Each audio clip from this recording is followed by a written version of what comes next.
Facebook earned $15 billion from ads in the first quarter of this year.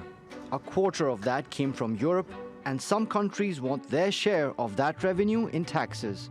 But the US says that's unfair and it will retaliate. Despite Washington's threat, French senators have approved a tax on big tech's earnings. Currently, data is taxed at a lower rate than other economic activity. We're restoring fiscal fairness. We want to have a tax regime that is both fair and efficient and impose the same fiscal rules for everyone.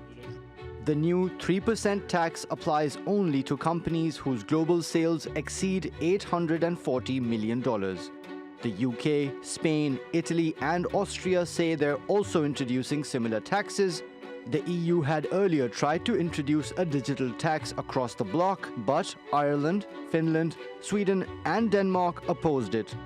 Officials from the US and other G20 economies are negotiating international regulations for tech companies, but President Donald Trump's administration's been warning France and other countries against slapping taxes on US tech firms.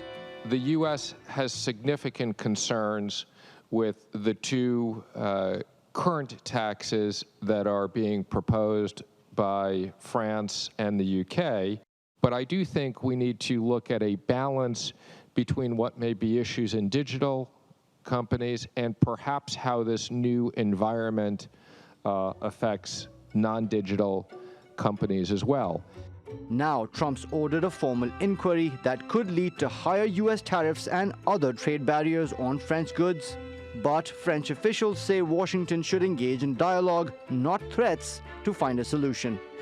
I call on the US administration and my counterpart, Steven Mnuchin, to accelerate the job that we are currently making within the G7 and within the OECD to find an international solution on digital taxation. Everybody should recognize, and I think that everybody is recognizing, that we have a difficulty with the taxation of digital activities. The two sides will meet at a G7 summit in Chantilly next week.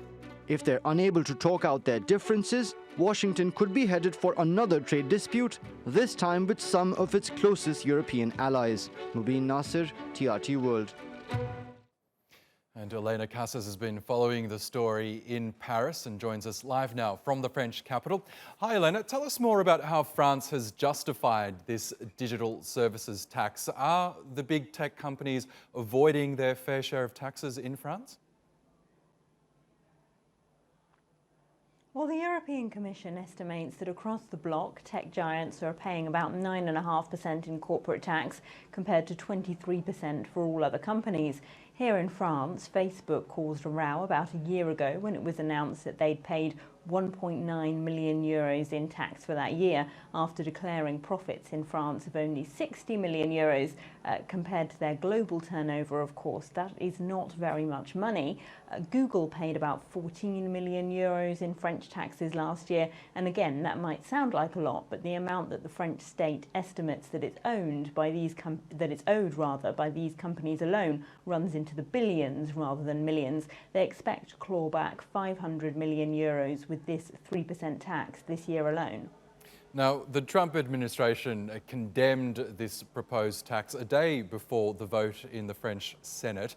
Tell us more about what the White House has said and what they're proposing to do. Well, the White House has launched an inquiry that could lead to possible retaliatory measures like tariffs or trade restrictions on France. France says that this tax isn't specifically aimed at American companies. It will take it in all tech companies from all around the world, and therefore it couldn't possibly count as a tariff. The US says that they're going to investigate whether it does, in fact, count as a tariff specifically aimed at the American companies. They point out that the structure of the tax means it will be applied differently to companies that are based inside and outside of Europe. But France says that it has a sovereign right to impose its own taxes and that the new measure is totally in line with international agreements, so it's not appropriate for the US to use it as a reason to impose new trade restrictions. How have the big tech firms who could be hit by a tax like this responded to this move? Well, they've been reluctant to comment today. Google did release a statement saying that it was a race to the bottom and that it was anti-competitive. But of course, many of these Silicon Valley giants have been trying to get the French government on board. There's not only this tax proposal going through at the moment, but also aims to try and force them to police themselves better, to take down illegal content more quickly. And these companies are aware of the regulatory power of European governments and the European Commission, and so they're reluctant to speak out against these moves too openly. And no doubt other countries in the region are closely following this proposed tax in France. Is anyone else likely to follow suit with similar measures? Well, France never intended to do this unilaterally. It's only happening because aims to create a European-wide digital tax collapsed after it was blocked at the European Commission level by Ireland and some Scandinavian countries. And France says this measure is only temporary until the OECD can reach an international solution to reform cross-border tax rules for the digital age. But as you heard in that earlier story, those moves are being blocked by the US. So how long the tax could remain in place is an open question. It could be years before the OECD reaches that agreement. Yes, and even in the EU, as you said, it remains quite divided on a digital services tax. As you mentioned, Ireland opposed such a measure because many companies, in fact, are domiciled in Ireland, which has a lower tax regime. Do you think this might revive talks of a similar measure, at least in the EU?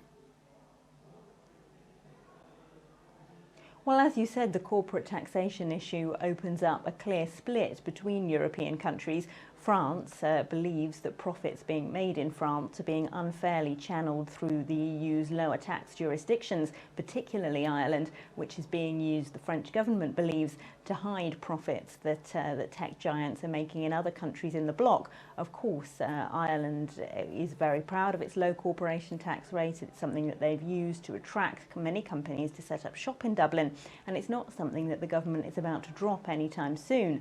So this really exposes a division between different countries in Europe, and although France is going to keep pushing for that Europe-wide tax, it doesn't seem to be any closer. Okay, we'll keep a close eye on developments in this space. Elena Casas, thank you for your time as always.